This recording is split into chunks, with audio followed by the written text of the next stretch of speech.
Amen. Et les prophètes qui ont prédit la venue du Sauveur, eh bien, il est dit qu'en eux, ces prophètes-là, l'Esprit de Dieu était en eux et attestait d'avance, ça veut dire prédisait, attestait d'avance deux choses.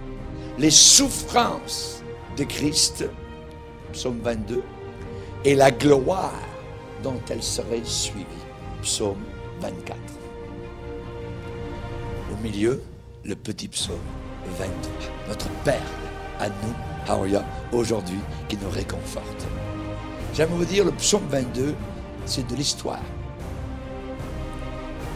C'est il y a 2000 ans. Le psaume 23, c'est maintenant. Et le psaume 24, c'est de la prophétie. Amen. Le psaume 22, c'est la croix. Le psaume 23, c'est la houlette. Et le psaume 24, c'est la couronne. Le psaume 22, c'est la grâce. Le psaume 23, c'est la direction. Il me conduit. Et le psaume 24, c'est la gloire. Le psaume 22, c'est l'épée. Jésus tué. Oui. Le psaume 23, c'est le bâton qui me rassure. Et le psaume 24, c'est le sceptre de gloire. Le psaume 22, c'est la provision. Le sang a coulé. Le psaume 23, c'est la protection. Il me protège, il me garde, il me rassure. Et le psaume 24, c'est la perspective. Alléluia. Le psaume 22, c'est le substitut. Jésus prend ma place, notre place. Le psaume 23, c'est le berger. Le psaume 24, c'est le souverain. Alléluia. Le psaume 22, c'est hier. Le psaume 23, c'est aujourd'hui. Le psaume 24, c'est éternellement. Jésus-Christ est le même hier, aujourd'hui, éternellement. Alléluia. Gloire au Seigneur.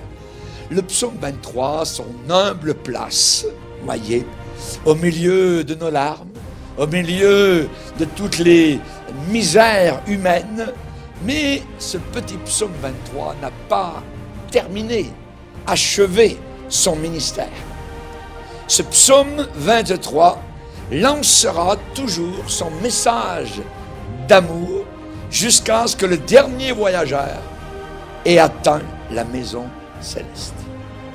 À ce moment-là, seulement, le petit psaume retournera dans le sein du Père qui l'a donné. Toute écriture est inspirée de Dieu. Amen.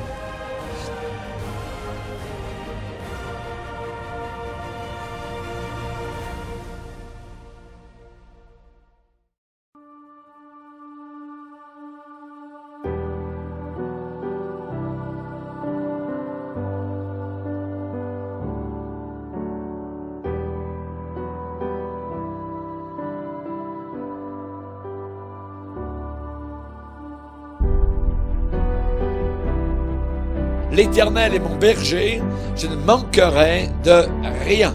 Il me fait reposer dans de verts pâturages. Il me dirige près des eaux paisibles. Il restaure mon âme. Il me conduit dans les sentiers de la justice à cause de son nom. Quand je marche dans la vallée de l'ombre de la mort, je ne crains aucun mal, car tu es avec moi. Ta houlette et ton bâton me rassurent. Tu dresses devant moi une table en face de mes adversaires. Tu oins d'huile ma tête et ma coupe déborde. Oui, le bonheur et la grâce m'accompagneront tous les jours de ma vie et j'habiterai dans la maison de l'Éternel jusqu'à la fin de mes jours.